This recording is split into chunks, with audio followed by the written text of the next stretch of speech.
Welcome to Wednesday Bible Stories with Afri Lioness. Today we dive into the powerful and inspiring story of Joshua. Joshua was a courageous and faithful leader who succeeded Moses and led the Israelites into the Promised Land. He trusted God wholeheartedly, demonstrating bold obedience, unwavering faith, and strong leadership in the face of great challenges. Grab your Bible, get comfortable, and let's begin. Before there were kings in Israel, before David slew Goliath, and long before Solomon built the great temple, there was Joshua, a warrior, a servant, a man of faith. In today's video, we dive into the incredible journey of Joshua, the man who led the Israelites into the Promised Land after Moses. His story is filled with courage, obedience, miracles, and leadership.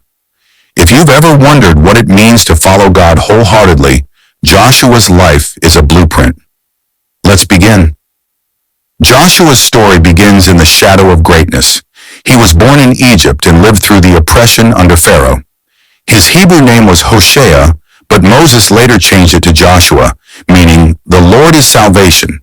From early on, Joshua stood out. When Moses needed someone to assist him closely, he chose Joshua. He wasn't just a helper, he was a faithful student. When Moses went up Mount Sinai to meet God, Joshua was the only one allowed to accompany him part of the way. While others waited below, Joshua stayed near the presence of God. That moment revealed something powerful. Joshua didn't just follow Moses, he followed God. Later, as Israel approached the edge of Canaan, the land God had promised, Moses sent 12 spies to scout it out. Joshua was one of them. The land was everything God had said, fertile, abundant, beautiful.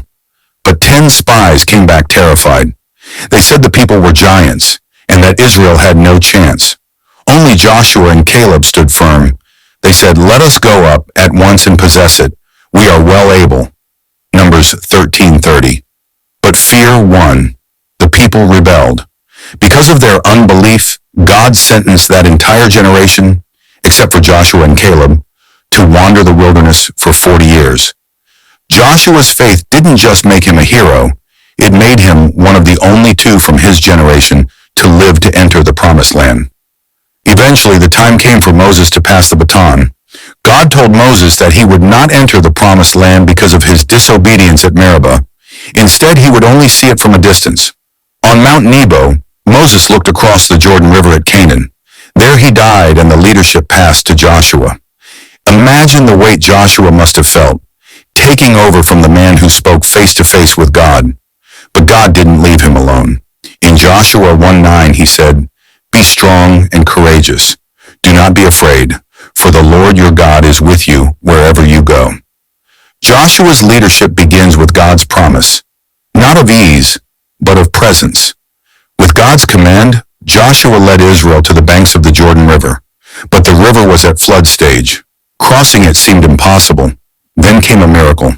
As the priests carrying the Ark of the Covenant stepped into the water, the river stopped flowing.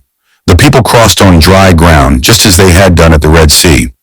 God was confirming, "As I was with Moses, so I will be with you."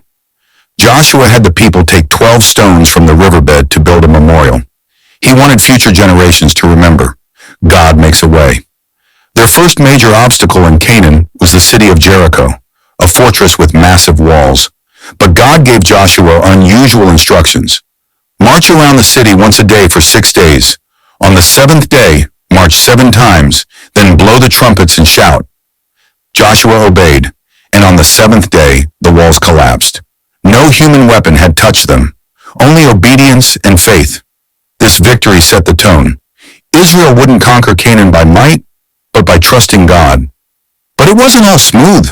The Israelites faced setbacks, like the defeated Ai due to hidden sin. Joshua sought God every time, learning that success requires holiness. Over the years, Joshua led many battles, dividing the land among the 12 tribes. He saw God's faithfulness in every victory and every challenge.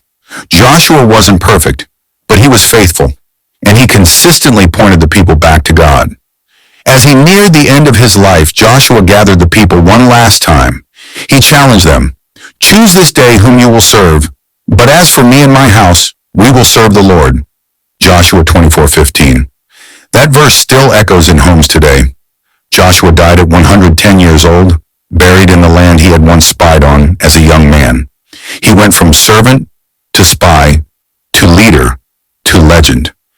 His story teaches us that faithfulness in small things leads to greatness in God's eyes.